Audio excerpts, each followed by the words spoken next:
Welcome to Strength for Today's Pastor, conversations with current senior pastors and leaders which will strengthen and help you in your pastoral ministry. And now, here's your host, Bill Holdridge of Hoyman Ministries. Welcome to podcast 153. So today it's a blessing and a real honor to welcome Thom Rainer. Our subject will be church revitalization, a subject that I believe Dr. Rainer is an expert on. Thom Rainer is a pastor, a president, former president and CEO of Lifeway Christian Resources. Prior to that, he served at the Southern Baptist Theological Seminary for 12 years, and he became the founding dean of the Billy Graham School of Missions and Evangelism. Currently, he's serving as the founder and CEO of Church Answers, a huge, effective resource for training, equipping, and revitalizing churches and ministers. So, Thom, I just want to thank you for joining us today and being willing to be part of this discussion. Well, thank you, Bill, and thank you for the ministry that you have and those who are part of your team. I know y'all are doing a great job for the kingdom, and particularly in the area of revitalization, so it's good to be here. All right. So a while back, I read an article you wrote called 3 Types of Church Revitalization. And when I read that article, it really helped me and our team better understand what we do. We had previously had the mission statement, strengthening pastors to strengthen churches, but since then we've realized that really our heart is for church revitalization, and that's why we went directly to the senior pastor to help them. But in that article, you wrote that over 300,000 churches in America need significant revitalization. So starting off, what do you think that number is today? Is the church on an upswing? Is the church continuing to decline? You know, Bill, I don't remember that article. I don't actually remember that article, but I hope I did a good job on it. But if that article was written pre-COVID, there would be significant changes. If it's been written post-COVID, it would not be that significant changes. Let's look at the data just a moment. Most of the statisticians who look at churches say there are 350,000 in the U.S. alone. We know that there are at least 400,000 because there are a number of churches without websites, telephone numbers. And so the numbers are around 400,000. That's close enough. Of that 400,000, we are fairly confident in saying that 300 to 350,000 need some type of serious revitalization. And when we say serious revitalization, let me just give you an example. I am speaking to a church tonight, presenting them our consultation findings, a church in Louisiana. And we look at different ways of, okay, here's the health of your church and what do you need to do? One of the things that we do infrequently is we say close the doors. And even if you do close the doors, we say let's find another church that can use this for gospel purposes. We're not doing that with this church, but what we are doing is that we're saying that this church is in serious need of revitalization. And once we start looking at how deep it is, what we're going to do with that church is we're going to focus on one area. And basically, they haven't been reaching people with the gospel. We could focus on fellowship, discipleship. We could focus on worship. We could focus on facility. But this church will likely not be a church 2 years from now unless they really start reaching people. And we don't want them to reach people for the gospel just for the survival of a church. We think every church should be reaching people for the gospel. And we will remind them, when Jesus started his earthly ministry, he called his first disciples and he says, come with me and what? I will make you fishers of men, or I'll make you fishers of people. So his ministry began with the call to follow him and to make fishers or evangelism. How did his earthly ministry end? Acts 1:8. You will be my witnesses in Jerusalem, Judea, Samaria, to the ends of the earth. In other words, it began with evangelism and it ended with evangelism. So we could do the same thing by looking at the example of the early church in Acts 2, and we could see how the Jerusalem church emphasized reaching. That does not diminish the importance of any of the other elements of what a church does, but many of the revitalizations that are taking place are just simple, and at least theoretically simple, and that there's no outward focus. There's no attempt to reach people with the gospel. And we say that somewhere between 350,000 and 360,000 churches today. So in that article, which you can't remember writing, that's I'm funny. sorry. Well, you're so you write so much, but it uses the story that's written in the prophecy of Haggai as a reference point, and so. In a real sense, Israel was in great need of revitalization. The temple was still in relative ruins, and they were living in their paneled houses and all of those kinds of things. Their priorities were messed up. Right. So maybe you could review that story and how you see that as tying into the whole revitalization concept and what this church that in Louisiana is going to need to do to be effective tonight. Well, Haggai is it's the only 2-chapter book of the Old Testament, and it's a phenomenal minor prophet book. I don't like to put the adjective minor before it because that may indicate not just length but also insignificance. But this is an incredible story. These 2 chapters, and the full of chapter 1 is about rebuilding the house of God, and that is what happens in revitalization, not temples. Not at a specific location. We know that God, through his Spirit, is omnipresent, but rebuilding the house of God. What happened to the temple? So God had given those who were the ragtag remnant the opportunity to go back to Jerusalem.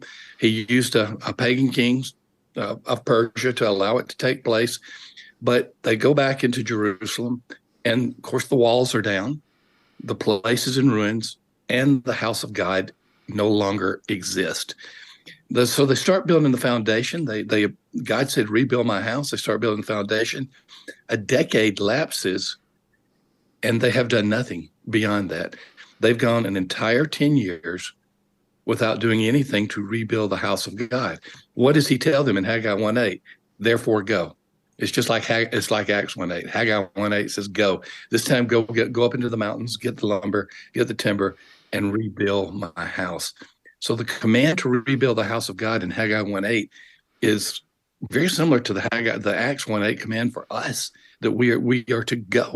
We're to be going. And Bill, that's quite frankly, it sounds oversimplified, but it's the reality.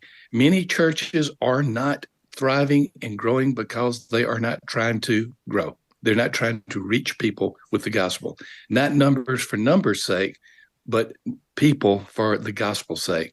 And that's what we're seeing quite often in many of these churches.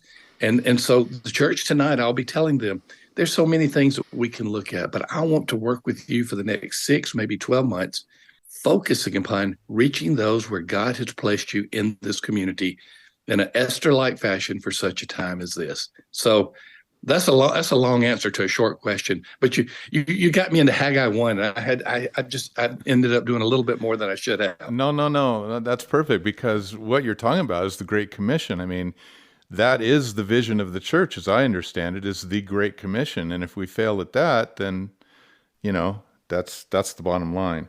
So in that article, you wrote, like the rebuilding of the temple, there are 2 foundational issues that must be addressed in church revitalization. First, the church must have the right leaders on board. Second, the behavioral patterns of the church members must change.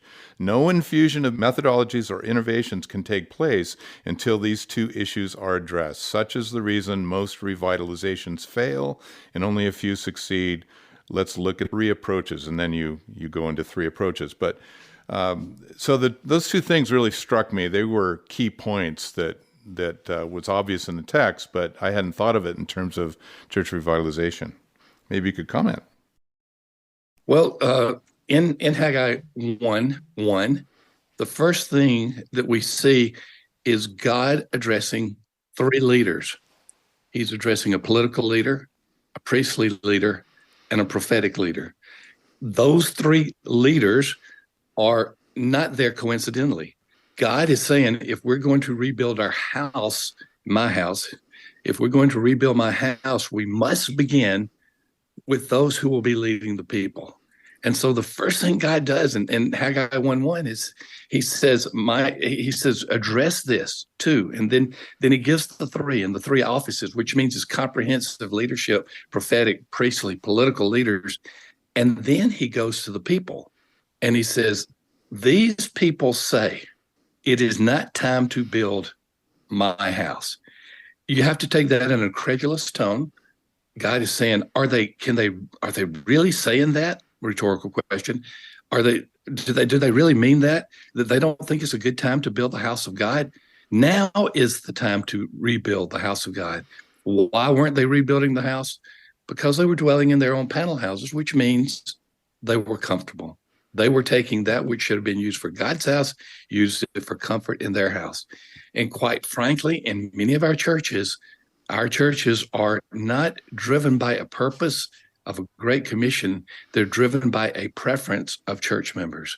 And so it has to change, that the leaders have to lead and the people have to start putting God and others and the world before themselves. It makes me think of this trend of growing churches. So much of it has to do with transfer growth, some of which is healthy growth, which is needed, some of which isn't. Right. And if it's not somehow connected to evangelism, then it's not going to have any sustainability. I think that's what I'm hearing you say. I love the fact, the political leader, the prophetic leader, and the priestly leader, that's our Jesus, prophet, priest, and king. And yes, what a beautiful picture that is. Absolutely. So it seems to me, Thom, that unless leaders are honest about their current condition, seriously honest, and have the ability to do some healthy introspection, and they're willing to take a deep and honest dive into their own hearts, into their own practices, revitalization isn't going to happen. You're talking about addressing reality and making certain that we understand what the real situation is. I know that you deal largely with one group of churches. Historically, I have dealt a good bit of my ministry with Southern Baptist churches. Church Answers has far more denominations and non-denominations than Southern Baptist, but you introduced me as being the former president of Lifeway, which is a Southern Baptist organization. So I feel very comfortable talking about them as an example, not as the totality of the church in any one place, but as an example. Southern Baptist at its peak had 16 million members. They're now below 14 million. At its peak, they were headed for 500,000 conversions or baptisms a year. Now they were way below 200,000. And one thing that I see missing in a lot of Southern Baptist life today, and again, I'm not trying to make Southern Baptist the focus. I'm using this example. One of the things I see missing is an awareness that we are not reaching people with the gospel now. We have to admit reality before we can seek a solution. You don't go to a physician unless you admit that you are sick or that you need help. And so that is one of the big things that is missing in revitalization today. But let me say this, COVID accelerated and exacerbated trends that are already going on. And so that has created a new awareness that did not exist because it was sudden instead of gradual, which can be a blessing because if it's gradual, you don't notice it week by week. Wow. So lack of evangelism, lack of Great Commission vision, that's a pandemic in and of itself, really. It is. But so just thinking about that, what are you going to recommend to this church tonight? I know it's going to unfold over 6 to 12 months. But I know you've got a webinar coming up on this subject of, from Church Answers. Maybe you could plug that a little bit because I just think we need some ideas. I mean, we need to be shaken out of our present state of lethargy and into a whole new way of approaching being Christians. I use a phrase that I often have to explain. It's 2 words, and it's outward focus. By outward focus, I mean that you're looking beyond the walls of the church. And I always am clear, we need to take care of the ministry to our members. We need to disciple our members. That is not an exclusion of that, but it is a new focus beyond the walls of the church that we call an outward focus. In this particular church, which you're right, it kind of aligns with the webinar that we'll have at the time of this recording the next week. So I'm not sure exactly how I'll line up on your calendar, but it's the whole situation of we have got to do with this church basically triage. We could do a lot of things. They've got some facility considerations. They've got some leadership issues, particularly among the lay level. There are a lot of paths we could go. They don't have any type of intentional discipleship taking place. But here's the reality. All of those are going to be a moot point in 18 to 24 months unless the triage of an outward focus is done, which is basically we're going to point them into an evangelistic renewal. Now, when you work with a church, you cannot just say, okay, have an outward focus. You have to have specificity and concrete examples. And when I do that, Bill, I'm always hesitant to do so because I don't want to suggest that a plan or a program or a resource is the answer. I simply want to say this is an answer so you'll get an idea of what to do. So what are we going to do with this church? We are going to recommend that they go through a 30-day process immediately that we call the Hope Initiative. The Hope Initiative is a 30-day kickstart to get our culture thinking beyond the walls. Every day for 30 days, you are praying for opportunities to share the gospel. You are, one of the days you actually go into your neighborhood and walk by homes and pray for them. Everything that you do for 30 days is about reaching people beyond the walls of the church. We've been doing this for several months now with churches, and we're seeing phenomenal results. I mean, phenomenal results. And what that means is God's Spirit is in this. And why is God's Spirit in it? I don't want to presume upon him, but I will just simply say these 30 days are infused with prayer and evangelism. Prayer and evangelism, often separated. They're just, so we're going to jumpstart them for 30 days to do that. Then we bring in another idea, and then what else we're going to do with that? We're going to say, all right, that's days 1 through 30. Days 30 through 60, we have some other plans, but days 60 through 90, we're going to take you through it again. And maybe there will be some new people that are in here. My point is this: we're taking them through a 12-month plan where for 9 of those months, they are specifically doing something evangelistic. For another pragmatic example, again, a resource is not panacea, it's not an answer to everything, but we take them through another resource called Invite Your One. And we say, okay, with Easter coming up in 2024, we want you to invite as many people as possible, and we'll tell you how to do it. And many church members have never invited someone to church specifically. They may have had a general invitation, but they've never done that. And that becomes revolutionary, even as simple as it may sound. My point on this is that for 9 of the 12 months, we are doing something to re-engage them through their mind, their hearts, and their actions on reaching beyond the walls of the church.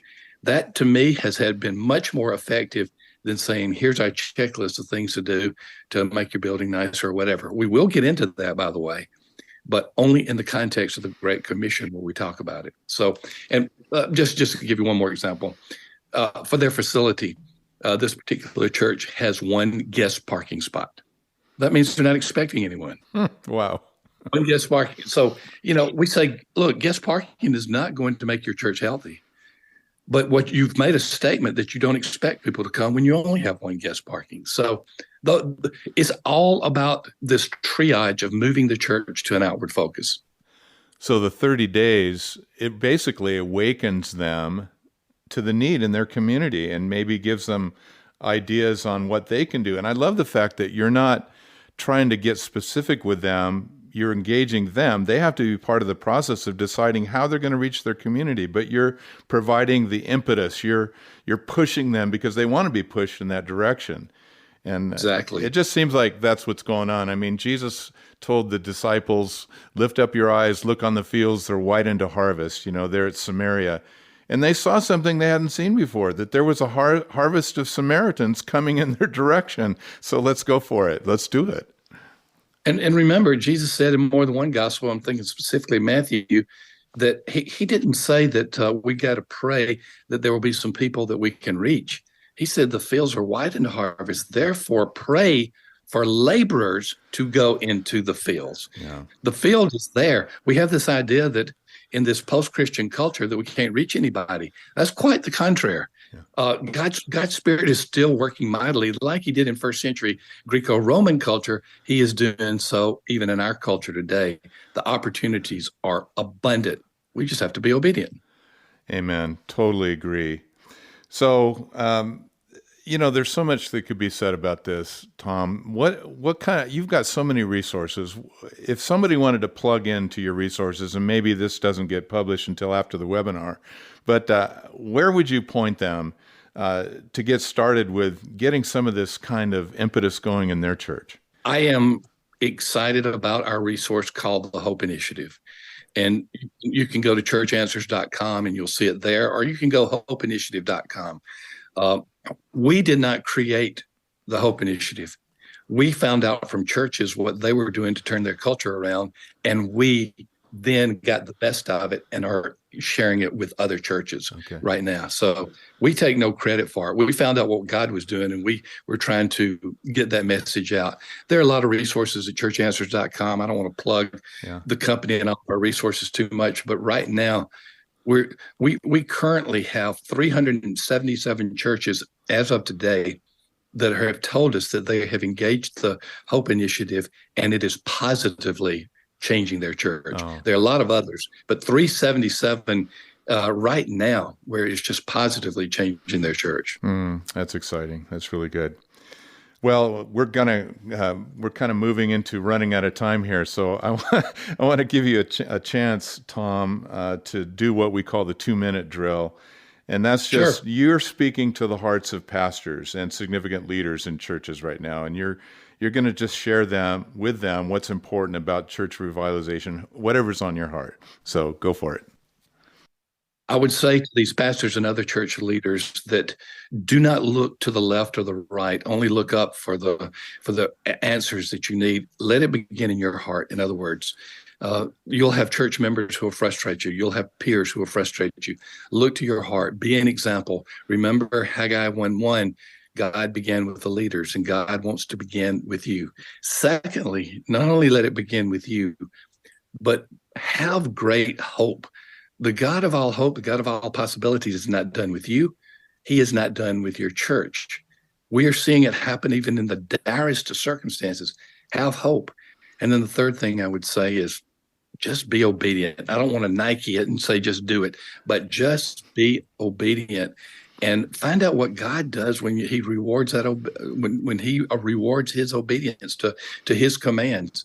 The Great Commission is for everyone today, and revitalization is taking place in many churches, but it's not taking place until we are obedient to His command to go, and that's where it needs to begin. So those 3 words to it: just be the leader, be the example. Secondly, have hope.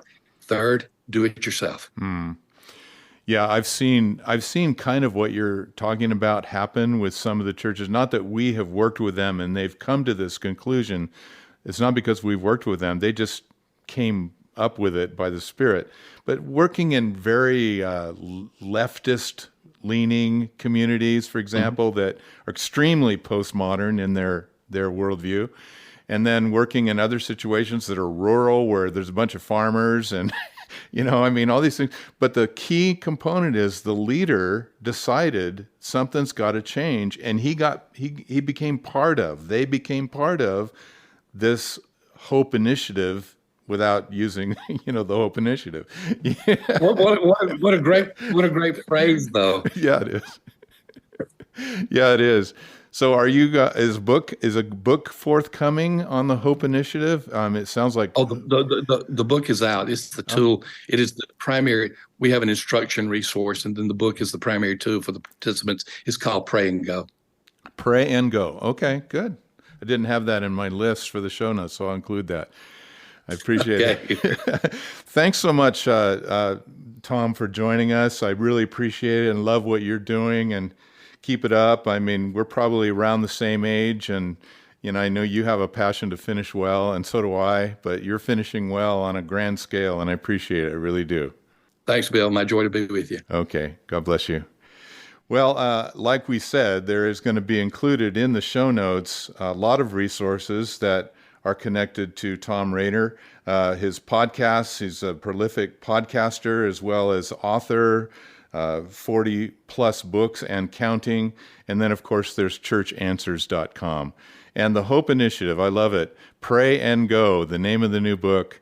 Boy, may the Lord use this to encourage and strengthen pastors and their leadership teams to go for it. And let's become the church that obeys the commands of Jesus to go and tell the world and make disciples. Thank you so much, Tom. It's great being with you. Thanks, Bill. You've been listening to Strength for Today's Pastor, and we are an outreach of Poiman Ministries. Poiman Ministries is a group of retired pastors who are interested very much in this idea of church revitalization, and we are indebted to Thom Rainer for joining us today, and also all of the resources that God has made available to us to be able to do what we do well. So if we can help you, if we can strengthen you so that your church would become vital or revitalized, then please reach out to us, and the announcer will give you all the details right away. And God bless you. Strength for Today's Pastor is sponsored by Poiman Ministries. You can find us at poimanministries.com. That's spelled Poimen ministries.com. If something in today's program prompts a question or comment, or if you have a topic idea for a future episode, just shoot us an email at strongerpastors@gmail.com. That's strongerpastors@gmail.com. May the Lord bless you as you serve Him, His pastors, and His church.